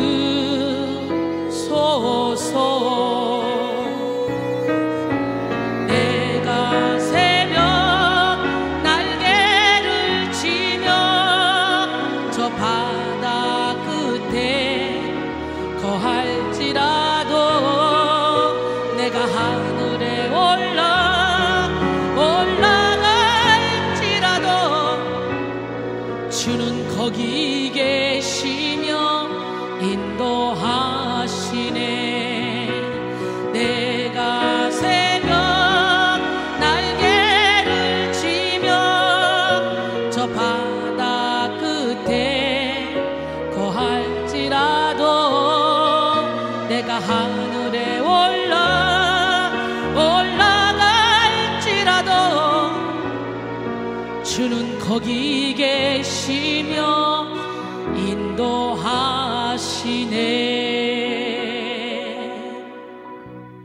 그러게 마음의 소원을 온전히 하나님께 맡길 때까지 우리 하나님, 멋쟁이 하나님은 기다리십니다. 볼저다 내가 문 밖에 서서 문을 두드리니 누구든지 내 음성을 듣고 문을 열면 내가 그에게로 들어가 그와 더불어 먹고 그는 나와 더불어 먹으리라 그랬어요. 계시록 3장 20절에. 할렐루야. 하나님은 오늘 본문을 통해서 마음의 소원을 어떻게 온전히 맡기는지, 그 맡기는 자의 결말은 어떤지 보여주고 계십니다. 하나님의 마음의 소원을 완전히 맡기도록 적극적으로 확실한 대응책을 주셨어요. 오늘 본문 시편 37편 3절로 6절 보니까 여호와를 의뢰하고 선을 행하라. 땅에 머무는 동안 그의 성실을 먹을거리로 삼을지어다. 또 여호와를 기뻐하라. 그가 내 마음의 소원을 내게 이루어 주시리로다.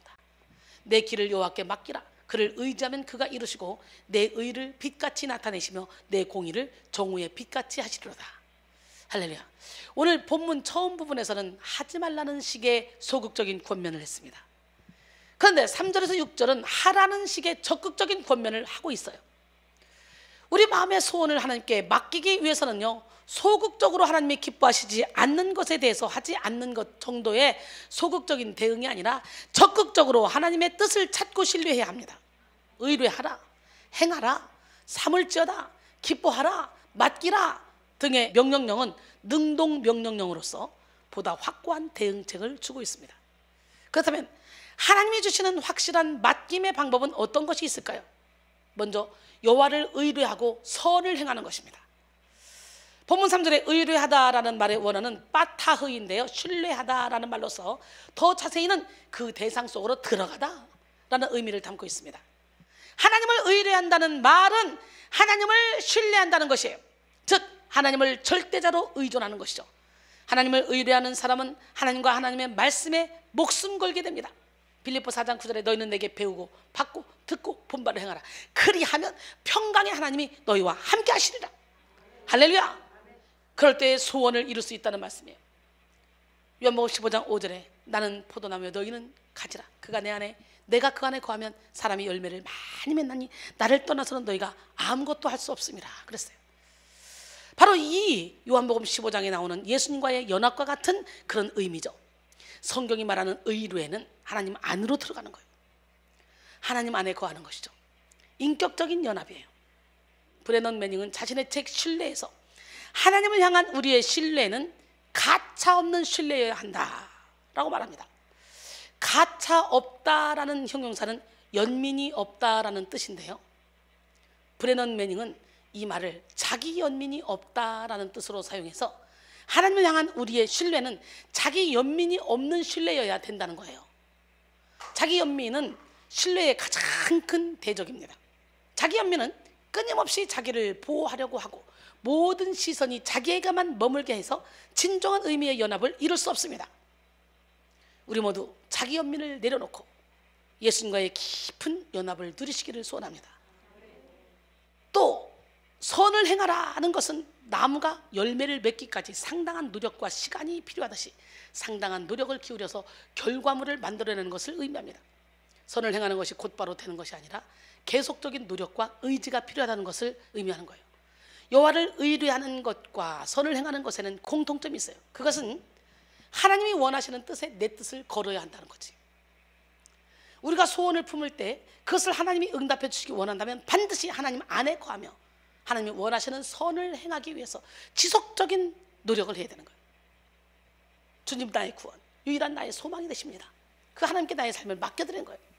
갈라디아서 6장 9절에 우리가 선을 행하되 낙심하지 말지니 포기하지 않으면 때가 이름에 거두리라 그랬어요. 의뢰한다는 말은 매달리다라는 뜻도 있는데요, 우리는 하나님께 온전히 매달려야 마음의 소원을 온전히 맡길 수가 있는 거예요. 하나님께 매달리지 않는 사람은 선을 향한 지속적인 노력을 하기가 어렵습니다. 자신의 소원도 온전히 맡겨드릴 수가 없습니다.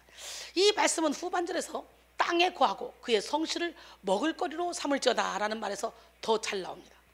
땅에 거하라는 이 말씀은 하나님이 허락하신 삶 속에서 성실하게 열심히 살라는 말씀이에요. 먹을거리를 삼는다는 것은 매일 음식을 먹는 것처럼 매일 지속적으로 성실하게 살라는 표현입니다. 소원의 제목은 집착하기보다는 주님 안에 거하고 지속적인 선을 행하고자 합니다. 마음에 소원이 있으면 그 소원에 집착하는 데 시간, 물질, 노력을 투자하게 되죠. 그리고 오로지 그 결과만을 기다리죠. 그러나 진정으로 하나님 안에서 마음의 소원을 이루고자 하는 사람은 하나님이 자신에게 주신 삶에서 하나님을 신뢰하고 그 어떤 고난 속에서도 하나님을 놓지 않고 달려갑니다. 마음의 소원에 몰입하는 것이 아니라 각자 삶의 모습 속에서 하나님께 부르짖으며 의뢰하는 삶을 성실하게 이어나가는 것이 바로 마음의 소원을 이루는 지름길이라는 거예요. 우리가 먼저 하나님 마음에 합한 삶을 살아야 돼. 봐요, 이수님 이미 오래전부터 700개 성전을 세우라 마음의 소원을 두셨어요. 소원을 두셨는데 그러면서 뭐라고 말씀하시냐, 먼저 사람 성전을 세워야 되지 않겠냐. 수많은 주의종들이 있지만 다 주의종이라고 똑같지는 않다. 철저히 하나님께 헌신된 자, 생명 거는 자, 두려워하지 않는 자, 떨지 않는 자, 기도원의 300용사 같은 용사, 그런 700명을 훈련시켜서 일을 해야 된다라는 그런 마음의 소원을 넣기 때문에 제자 양성에 나의 시간, 물질, 노력, 그동안에 평생 내가 벌어놨던 거 싹 다 몰아다가 다 갖다 일단 박아놨어요. 그리고 지금까지 기쁨으로 여기까지 왔습니다. 여러분, 왜냐하면 마음의 소원을 이뤄가는 과정이 그렇게 쉽지만은 않기 때문에, 그러면 우리는 더욱 하나님께 집중해야 돼요.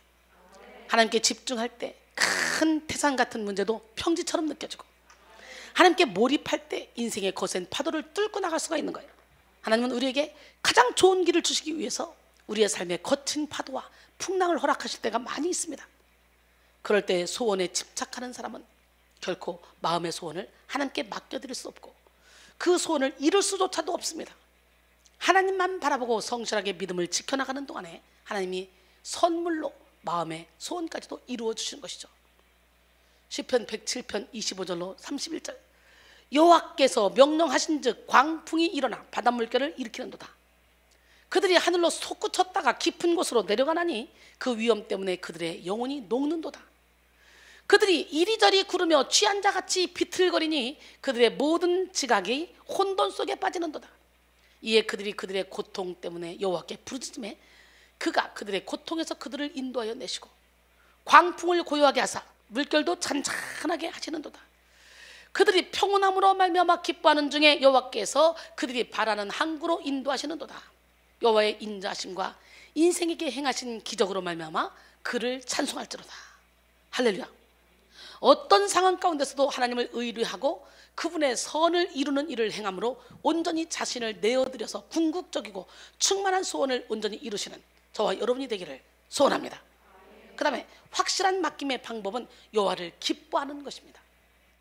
오늘 본문 4절에서 여호와를 기뻐하라 하는 말을 했는데요, 그 말은 원어적으로 살펴볼 때 스스로 고상한 기쁨을 충분하게 누리다 라는 뜻을 가지고 있어요. 앞서서 우리는 다른 사람의 형통을 부러워하고 분노하는 감정에 대해서 나왔는데요, 그것과 대조를 이루는 감정이죠. 하나님은 우리의 마음에 소원을 잊으시는 분이 아니에요. 어떤 사람은 하나님이 자신이 싫어하거나 좋아하지 않는 것만 허락하신다고 불평합니다. 그러나 하나님은 우리 마음의 소원을 잊지 않으시고 우리가 하나님께 집중하고 기뻐하면 그 중심을 보시고 소원을 이루어 주십니다. 내게 이루어 주시리로다는 웨이텐이라는 원어를 사용하고 있는데, 문맥상 여호와를 기뻐하면 그 결과로 여호와께서 그 마음의 소원을 이루어 주신다라는 뜻으로 해석할 수가 있습니다. 베드로전서 5장 7절, 너희 염려를 다 주께 맡기라. 그가 너희를 돌보심이라. 할렐루야. 빌립보 4장 6절로 7절, 아무것도 염려하지 말고 다만 모든 일에 기도와 간구로 너희 구할 것을 감사함으로 하나님께 아뢰라. 그리하면 모든 지각에 뛰어난 하나님의 평강이 그리스도 예수 안에서 너희 마음과 생각을 지키시리라. 아무것도 염려하지 마라 그랬는데 지금 왔어도 수고하고 무거운 짐, 염려, 걱정, 근심 가득 채우고 있지는 않습니까? 마태복음 6장 33절로 34절, 그런즉 너희는 먼저 그의 나라와 그의 의를 구하라. 그리하면 이 모든 것을 너희에게 더하시리라. 그러므로 내일 일을 위하여 염려하지 말라. 내일 일은 내일이 염려할 것이요 한날 괴로움은 그날로 족하니라 그랬어요. 마태복음 6장에 나타난 말씀과 동일한 의미를 가지고 있다고 할 수가 있는데요, 또 이어서 6절에서 내 길을 여호와께 맡기라고 말해요. 이것은 나의 무거운 짐을 여호와께 굴려버리라는 뜻이죠.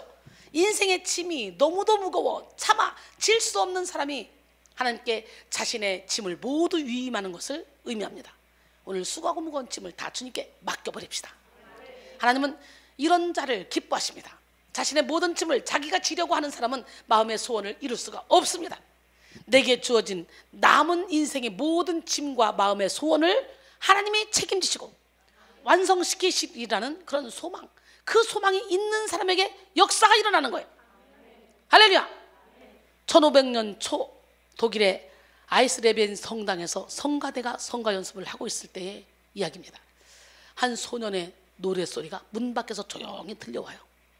지휘자가 잠시 연습을 중단하고 문을 열어봤더니 거기에는 12살쯤 되는 소년이 서 있었습니다. 너 거기서 뭐하고 있니? 성가대원이 되고 싶어서 노래를 불러봤어요. 우리 성가대는 어른들 뿐인데 내가 들어올 수가 있다고 생각하니? 소년은 이 질문을 받고 눈을 반짝이며 대답했습니다. 네, 예수님을 위한 일이라면 누구든지 무엇이나 할 수 있다고 배웠습니다. 하나님은 나를 써주실 거예요. 이 소년이 바로 평생을 하나님께 의지하며 종교개혁을 일으켰던 마틴 루터였습니다. 하나님은 마음의 소원이 하나님보다 우선시 되는지에 대해서 그 중심을 면밀하게 달아보십니다. 마음의 소원을 가지고 있지만 그 어떤 것보다도 하나님을 의지하고 하나님을 기뻐하는 사람이 그 소원을 하나님께 맡겨버리는 사람이잖아요. 하나님께 맡기는 자는 그 일의 결과에 대해서 자신이 왈가왈부하지 않습니다. 저는요 진짜 세상에서 잘 나갔어요. 정말 행복하게 살았어요, 내 딴에.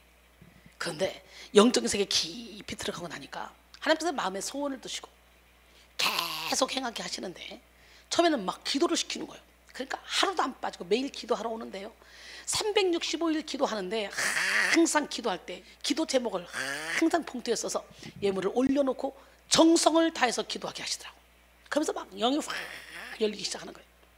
교회를 섬기고 주의 종 섬기는 일에 1순위를 갖게 하더라고요. 그래서 우리 목사님의 양복 제가 44살 다 됐잖아. 그렇게 잘 섬기면서 나는 돈지랄 났다 소리까지 들었어요. 질투가 많은 사람들이 이순이는 돈지랄 났어 라고 할 정도로 교인들 식사도 자주 사주고 정말 그런 선한 일을 많이 했습니다. 근데요, 내 마음에 소원을 두고 우리 하나님이 그런 일을 행하게 하시더라고. 왜 그런지 몰랐어요. 나는 그냥 내가 기쁘니까, 내가 행복해서 그런 일을 했어요. 그런데 어느 순간에 계속 영적인 세계가 열리니까 세상의 모든 것이 배설물 여겨지는 거예요. 그리고 하나님께 발견되기 위해서 나 자신을 하나님께 그냥 던져드리는 거예요. 오늘 하나님께 발견되는 여러분 되기를 원해요. 은혜를 받고 영적인 세계에 열리면 진짜 세상의 모든 것이 배설물 여겨집니다. 여기까지 가야 돼 여러분. 그래야 미치는 거야. 어설프게 미치니까 힘든 거야. 완전히 미쳐야 영적인 세계에 깊이 들어가는 거예요. 영적인 세계에 깊이 들어가서 영적으로 고통당하는 영혼들 팍 살리는 영적인 안내자가 될 수 있는 거예요. 영적인 것은 영적으로만 알아. 아무리 신학 박사고 교수고 아무리 목회를 몇십 년 평생 자손대대로 신앙생활하고 목회자 집안이라 할지라도 영적인 세계에 눈이 열려있지 않으면 몰라. 성경을 천독 만독을 했어도 영적인 세계에 눈이 열려있지 않으면 영적인 말씀이 보이질 않는 거예요. 마가복음 16장 17절로 18절까지 보니까 믿는 자들에게 이런 표적이 따르니 곧 그들이 내 이름으로 귀신을 쫓아내며 새 방언을 말하며 뱀을 집어올리며 무슨 독을 마실지라도 해를 받지 않냐고 병든 사람에게 손 얹은 즉 나으리라 하시더라. 우리 저를 통해 이런 일이 그냥 일어나고 있잖아. 여러분을 통해도 그런 일이 일어나고 있잖아. 초대교회 사도들을 통해 그런 일이 일어났던 것처럼. 근데 그런 일이 일어났는데 그걸 갖다가 불치병이 고쳤다, 암병 환자 고쳤다, 그 간증을 듣고 하는 말, 그 사람들이 다시 도졌든지 아니면 죽었을 것이다. 말이 돼요? 우리 교회는 전 성도가 다 간증자인데 기가 막힙니다. 여러분의 간증도 다 가짜래요. 웃기죠? 그런데 사람들은 좋은 기사가 99개가 있고 잘못된 기사가 1개 있는데 그 1개를 쳐다보고 있는 거예요. 좋은 기사 안 보고. 그게 사람들의 심리고 시기질투하는 사람들의 그 심리입니다. 정신 바짝 차려서 성령 회방죄를 짓지 말아야 돼요. 그러려면 우리는 영적인 세계에 눈을 떠야 돼. 하나님 영적인 세계에 눈을 뜨게 해주세요. 영적인 귀가 열리게 해주세요. 영적인 마음이 활짝 열리게 해주세요. 이순이가 세상에 그렇게 잘 나갔는데 미친 듯이 이렇게 일을 하는 이유는 뭐예요? 나도 모르게 마음의 소원을 두고 행하게 하시는 하나님께서 불릴 듯이 내 안에서 영혼 살리는 일, 여러분 만져만 봐도 손만 잡아봐도 여러분의 영 상태가 몸으로 느껴지잖아. 그래서 그거 대신 치러주잖아. 그래서 여러분의 영혼의 결박들이 예수 이름으로 풀어지잖아. 그래서 예수님이 여러분을 막 자유케 해주잖아. 그러니까 우리 성도들은 항상 기뻐요, 행복해요, 즐거워요. 억지로 교회 다니는 게 아니라 기쁨으로 다니잖아요. 새 힘을 얻으러 다니잖아요. 하나님이 우리에게 주신 고상한 기쁨이 무엇일까? 바로 예수 그리스도를 통한 구원의 기쁨입니다. 할렐루야. 요한복음 16장 20절로 24절 내가 진실로 진실로 너희에게 이르노니 너희는 곡하고 애통하겠으나 세상은 기뻐하리라. 너희는 근심하겠으나 너희 근심이 도리어 기쁨이 되리라. 여자가 해산하게 되면 그때가 이르렀으므로 근심하나 아기를 낳으면 세상에 사람 난 기쁨으로 말미암아 그 고통을 다시 기억하지 아니하느니라. 그러니까 원면 목사님이 아기 또 하나 낳지. 지금 아기 날 때 죽잖아. 하늘에 별이 왔다 갔다 해야 돼. 왔다 갔다. 남자들이 하나만 낳고 여자들이 둘 낳고 이러면 좋겠어. 그래 남자들이 여자들 애 낳을 때 얼마나 고통스러운지를 알지. 하와가 범죄했으니까 하와에게 그렇게 무거운 짐을 져준 거야. 남자는 일평생 일하는 것이고 여자는 아기 낳는 고통이란 말이야. 벌이. 그러니까 일평생 일하는 것보다도 해산의 고통이 더 심하다는 거지. 근데 그냥 원면 목사 아기 낳을 때 가까이 왔는데도 전혀 두려워하지 않잖아. 헤헤헤헤 이러고 돌아다니잖아. 지금은 너희가 근심하나 내가 다시 너희를 보리니 너희 마음이 기쁠 것이요 너희 기쁨을 빼앗을 자가 없으리라. 그날에는 너희가 아무것도 내게 묻지 아니하리라. 내가 진실로 진실로 너희에게 이르노니 너희가 무엇이든지 아버지께 구하는 것을 내 이름으로 주시리라. 지금까지는 너희가 내 이름으로 아무것도 구하지 아니하였으나 구하라. 그리하면 받으리니 너희 기쁨이 충만하리라. 할렐루야. 하나님은 우리에게 변치 않는 기쁨, 마르지 않는 기쁨을 허락해 주셨습니다.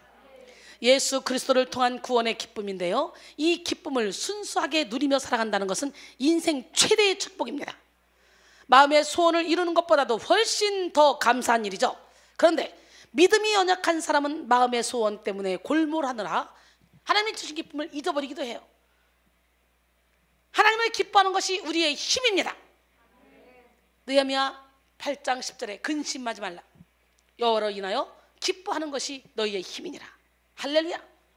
예레미야 애가 3장 33절에 보니까 주께서 인생으로 고생하게 하시며 근심하게 하시면 본심이 아니시로다. 윌리엄 틴데일은 1525년 신약 서문에서 복음을 이렇게 정의했습니다. 복음은 헬라어로 좋다, 즐겁다, 기쁘다, 희락이 넘친다 라는 뜻을 가지고 있습니다. 복음은 상처 입은 자를 기쁘게 하고 찬송하게 하고 춤추게 하고 기쁨으로 뛰놀게 한다 라고 말했습니다. 또 고통을 많이 겪는 유대인들은 자녀들에게 이렇게 가르쳤다고 합니다. 배가 고플 때는 노래를 하고 상처를 입었을 때는 웃어라. 여러분, 우리는 복음을 받은 자들로서 어떤 상황 속에서도 기뻐하며 웃을 수 있는 자들입니다. 진정으로 주님께 인생을 맡긴 자만이 주 안에서 항상 기뻐할 수 있습니다. 주를 앙망한 자 올라가 독수리처럼 올라갑시다. 주를 앙망하는 자 올라가 독수리같이 모든 싸움 이기고 근심 걱정 벗으러 올라가 독수리같이 주 안모하는 자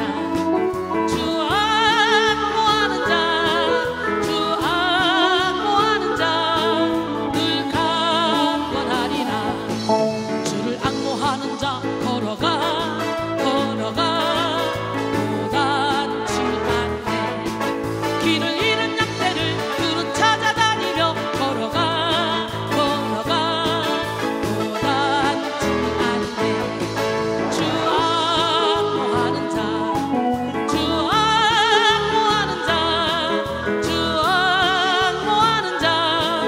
늘 강건하리라. 주를 앙모하는 자 달려가 비곤치 않네. 전성문을 향하여 결과를 얻도록 달려가 비곤치 않네. 주 앙모하는 자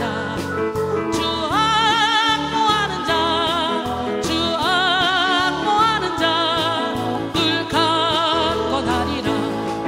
주를 앙모하는 자 올라가 독수리같이 은혜 안에 뛰놀며 주의 영광 보리라. 올라가 독수리같이 주 앙모하는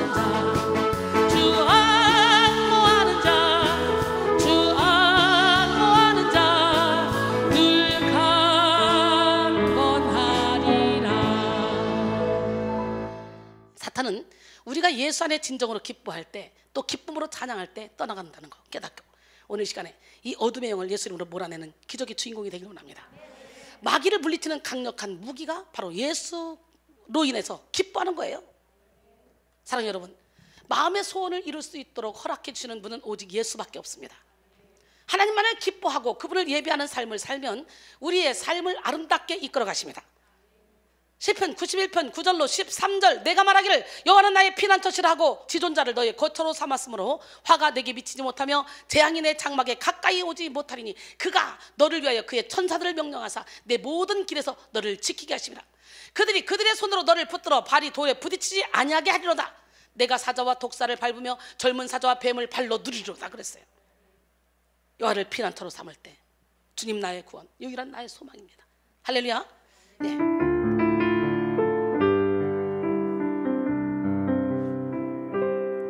주님 나의 구원, 유일한 나의 소망, 나를 건지소서. 이 사망의 골짜기에서 내 마음 두려워 떨며 내 영혼의 빛 희미하니 땅끝에서부터 외치는 내 기도 들으소서. 내겐 주님밖에 없어요. 나를 도와주세요. 영원한 생명길로 이끄소서. 주님 장막에 나 들어가 내 영혼 쉬기 원해요. 주님의 날개 아래 날 붙드소서. 피난처 주님은 내 영혼의 피난처, 나를 구원하소서. 이 절망과 두려움에서 영원히 내 영혼 주님 안에 거하며 주님의 선하심을 보게 하소서. 주님 나의 구원, 유일한 나의 소망, 나를 건지소서. 이 사망의 골짜기에서 내 마음 두려워 떨며 내 영혼의 빛 희미하니 땅끝에서부터 외치는 내 기도 들으소서. 내겐 주님밖에 없어요. 나를 도와주세요. 영원한 생명길로 이끄소서. 주님 장막에 나 들어가 내 영혼 쉬기 원해요. 주님의 날개 아래 날 덮으소서.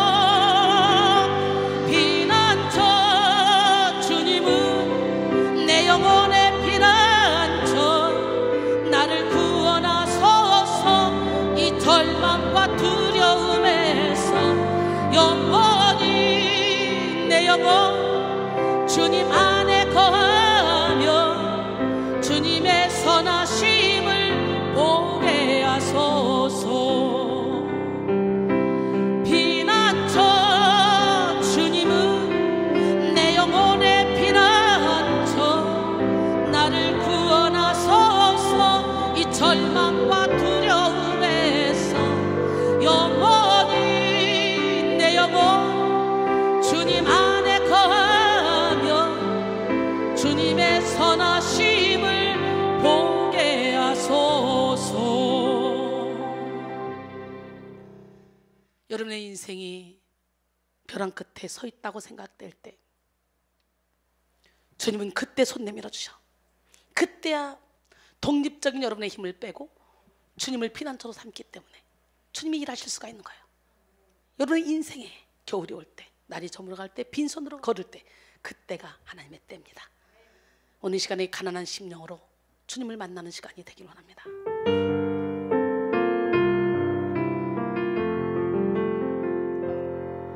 날이 저물어갈 때, 빈들에서 걸을 때, 그때가 하나님의 때. 내 힘으로 안 될 때, 빈손으로 걸을 때, 내가 고백해 여호와 이래. 주가 일하시네, 주가 일하시네. 주께 아끼지 않는 자에게 주가 일하시네, 주가 일하시네. 신뢰하며 걷는 자에게. 우리 모인 이곳에 주님 함께 계시네. 누리네 아버지 은혜.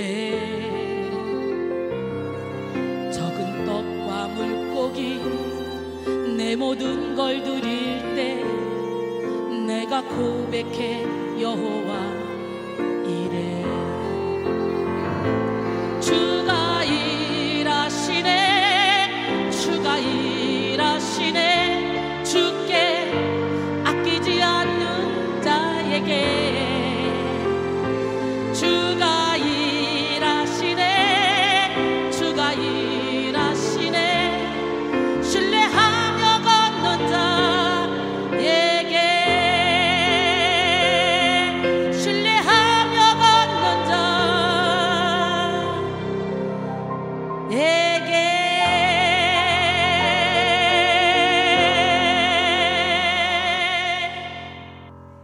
할렐루야. 하나님은 마음의 소원을 완전히 맡기는 자를 형통한 길로 인도해 주시오. 요한복음 14장 1절로 3절. 너희는 마음에 근심하지 말라. 하나님을 믿으니 또 나를 믿으라. 내 아버지 집에 거할 곳이 많도다. 그렇지 않으면 너희에게 일렀으리라. 내가 너희를 위하여 거처를 예비하러 가노니 가서 너희를 위하여 거처를 예비하면 내가 다시 와서 너희를 내게로 영접하여 나 있는 곳에 너희도 있게 하리라. 그랬어요. 할렐루야. 시편 37편 9절로 10절 보니까 진실로 악을 행하는 자들은 끊어질 것이나 여호와를 소망하는 자들은 땅을 차지하려다. 오늘 본문 말씀이에요.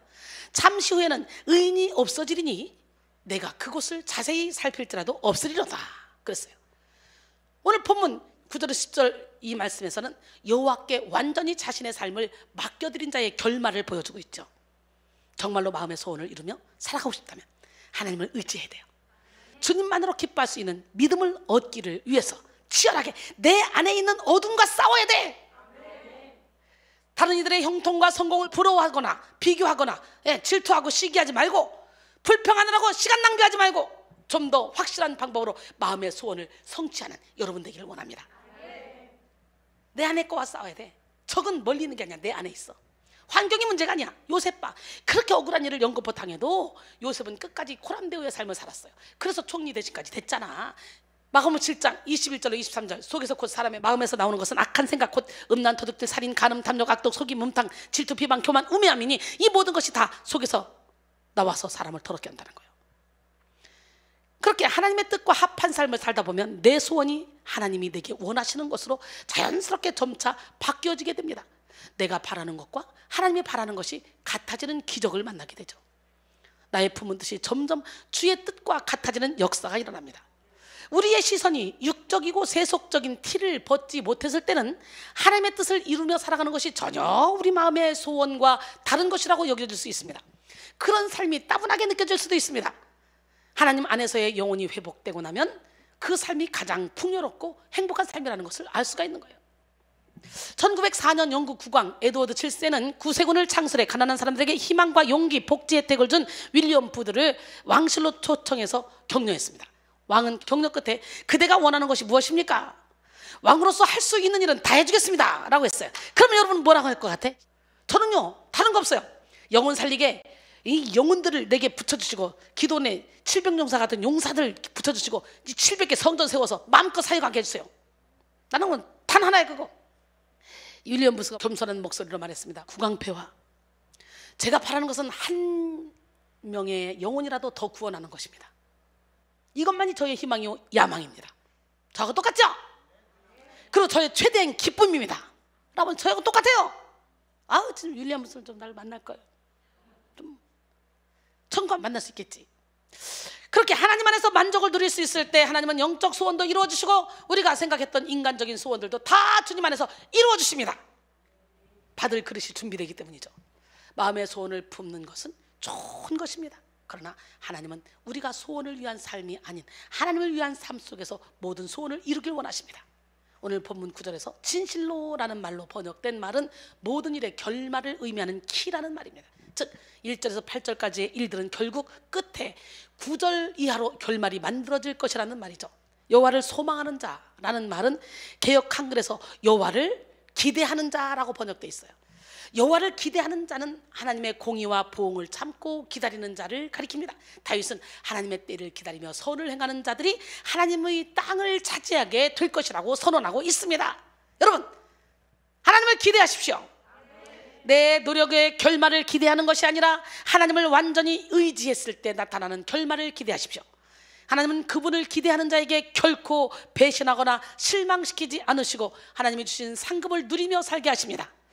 하나님 없이 형통과 성공을 이루는 사람들은 잠시 있다 없어질 안개와 같은 풀 같은 존재들이라고 말씀드렸는데요, 10절에는 하나님을 의지하고 마음의 소원을 이룬 자들이 자세히 주의하고 세심하게 살필지라도 그들의 파멸이 너무 급속해서 찾아볼 수가 없을 것이라고 다시 한번 강조하고 있습니다.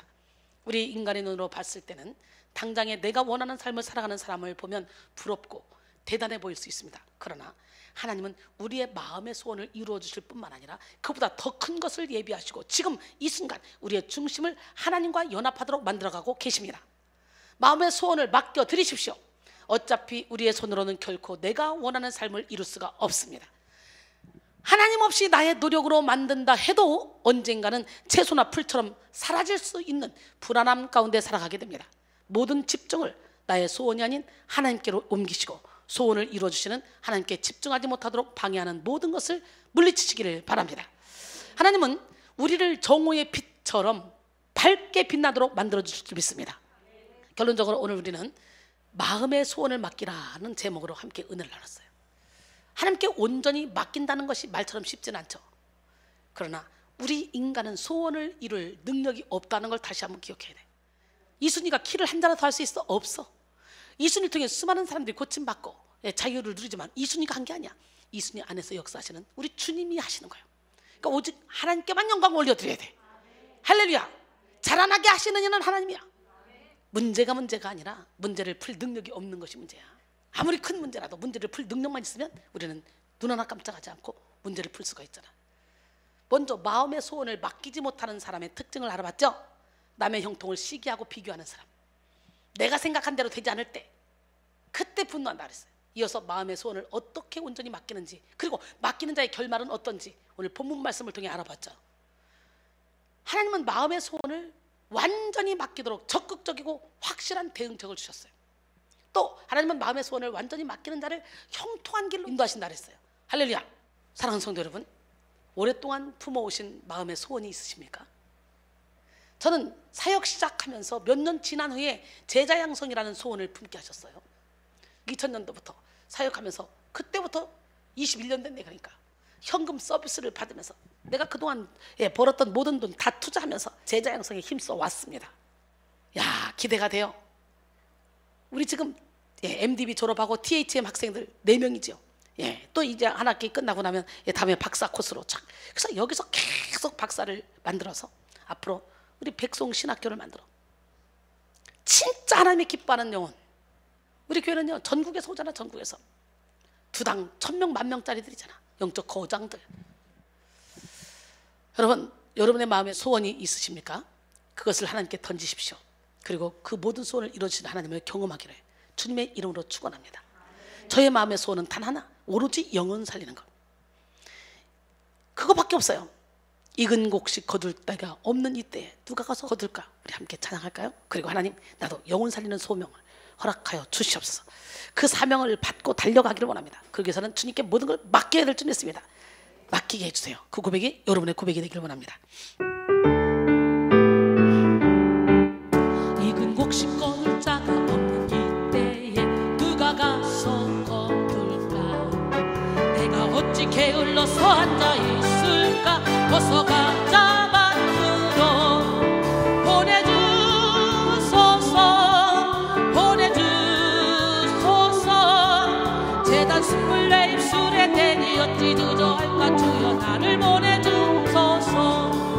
주가 누누나이시며 누누나 따르는 자처럼 오라 주의 사랑하는 익은 곡식을 어서 거두러 가자.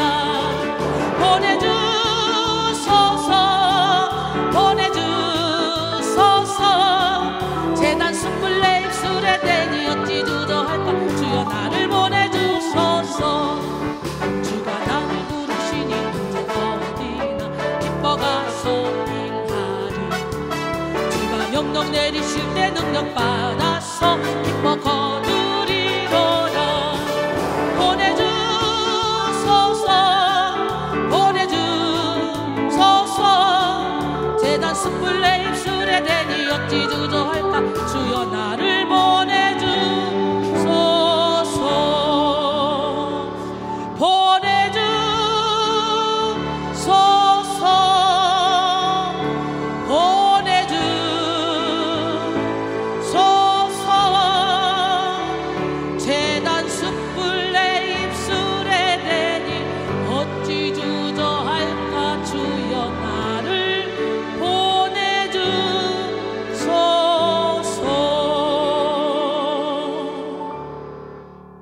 주님 계신 곳으로 우리 복음을 증거하며 함께 갑시다.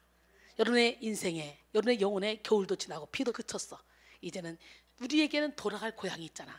우리 함께 손에 손을 잡고, 나의 사랑하는 사람아, 나의 사랑 어여쁜 자여, 일어나 함께 가자. 언제까지 주저앉아 있을 거야? 빨리 일어나. 여러분의 재능도 달란트도 물질도 다 흘려보내며 영혼 살리는 데 집중하실 때 하나님이 여러분에게 세상에 알 수도 없고 줄 수도 없는 참된 기쁨과 평강을 줄 줄 믿습니다.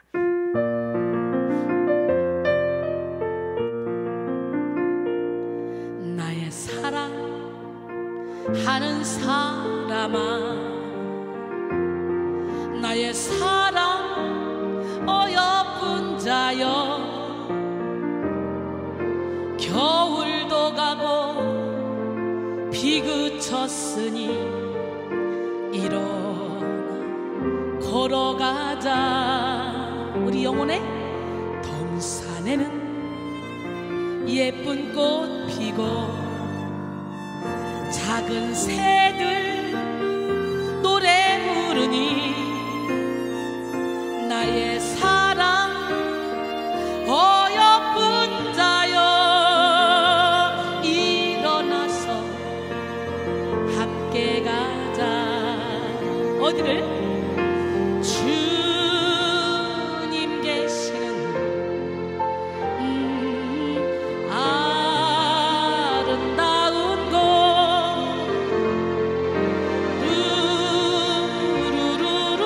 루루루루루, 일어나서 함께 가자. 우리 모두 주님 안에서 사랑으로 맺은 형제니,